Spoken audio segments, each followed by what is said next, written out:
Hello and welcome back to another Warlords of Draenor video. This time it's going to be another video just rounding off our coverage for Blizzcon, and it's going to be the Garrisons Q&A sort of thing. Essentially there were two different Q&As during the event, one with a bunch of press media people, and then one which was an open panel, and I rounded up all the different questions and we'll go through that. Now as time goes on, there's a few more interviews that will come out, stuff like with, say, the Instance podcast, and I will, of course, be covering all that, but since it's not out now, let's have a crack at this.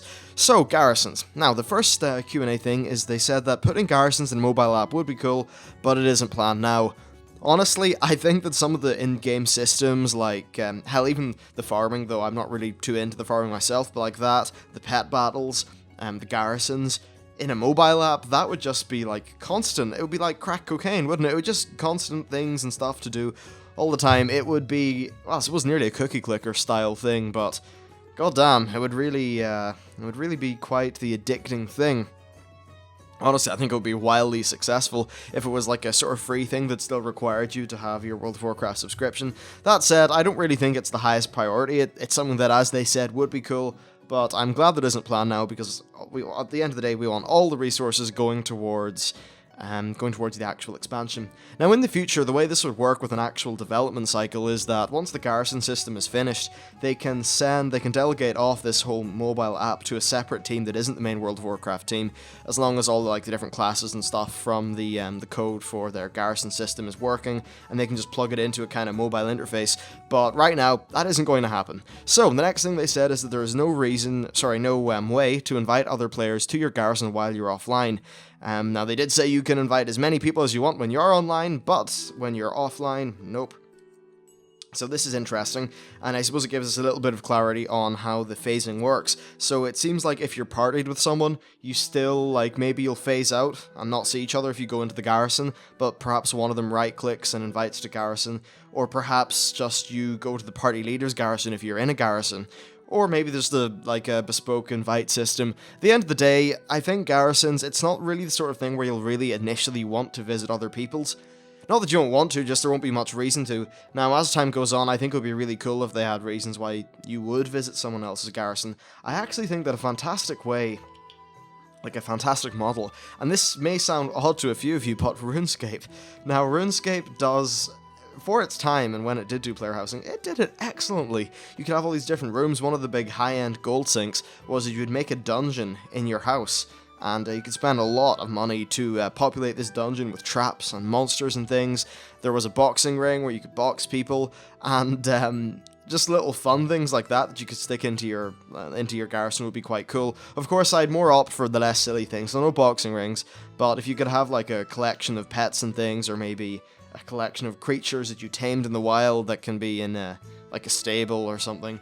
That said, it would sort of turn into cockfighting, which is sort of illegal, or dogfighting, so maybe that's not so cool. That said, there is pet fighting in the game, so whatever. Now, they also said the Garrisons are unique per character, so that there will be some sort of way to make it faster for alts. I'd suppose this is either, I'm not really too sure if I'd want a gold reduction, because there is monetary value to some elements of the Garrisons. But for things that take time, maybe if you have to research a new upgrade or something like that, then I'd say, yeah, that upgrade should be a little bit faster in alts. Perhaps if you find a recipe on your main, it should appear for your alt. That way you don't have to go around doing things multiple times, because that does constitute grinding. And at the end of the day, this isn't something they've said they fleshed out, and they obviously haven't, so yeah, that's all we know for that. Now, they also said that you can invite other players to a party and then invite them to your Garrison, which is similar to how ready checks are done. So this gives you a reason to go and see other people's Garrisons, but they did say mostly because it's fun to show off. That does reinforce what I earlier said about there being no real gameplay between other people's Garrisons. Honestly, I think the easiest way to do it is just you see the party leader's Garrison. That way, if you are in a party and you want to visit your friend's Garrison and you're the leader, you just right-click Promote to Leader and you go into their Garrison. I think that's a way more easier way to do it. Now, they said that the Garrisons will be involved in professions somehow, but the plans are not fully fleshed out yet. So for the example that they gave us in BlizzCon, it was mining, and you had a mine shaft. And the way this worked is the mine shaft, First of all, the larger you upgrade it through the 3 different tiers, then more ore nodes appear inside the mineshaft, so if you are actually physically going in there as your player, you'll have more mining to do. But also, the better your mine, the more base ore per hour that will be mined from it if you put one of your followers in it. Now, I would assume that that follower, say if you had a follower that was really good at mining, they could get even more ore per minute. Not ore per minute, sorry, per hour. It's not that fast. So yeah, it does look like a really cool thing, actually. I can't wait to have this whole garrison thing going. Imagine if you had, say, 10 characters at max level. Well, no, not 10, let's just say 5. Every single one of them was getting, say, 5 ore an hour. That means you're getting a few stacks an hour all the time. And that would be enough to just constantly have a decent little supply of gold. This would be very weird in the economy because it would mean that there's very much a baseline amount of ore that's sort of always going into the market, which could be very interesting. I'm not really too sure how it will play out. I'm not an economist, so yeah, go ask your local economist. It's probably more fun to cover the Warcraft economy than the real world economy. At least Blizzard don't seem to fuck it up as much as the governments do. Hashtag shots fired. Anyway, to finish it off, they said there are no plans for guild garrisons right now, but this can be revisited after the initial system is delivered and polished. Honestly, I think this is something that they will revisit and something that they must revisit. Now, whether it's a guild garrison, honestly, I'm not too convinced it should be a guild garrison. I think I'm cool with your garrison, or at least this sort of base system, being something for your player. If it was for your guild, it would nearly have to be a city. You know, if a player gets this full-on base, then surely a guild would need something bigger, right? So I would say it's either going to be like a really big, like a fortress or a keep. There's a difference between a keep and a garrison. A garrison's more like a fortified town, but a keep, I know there is sort of terminology there, but whatever, a big castle. So it could be that, it could be an airship.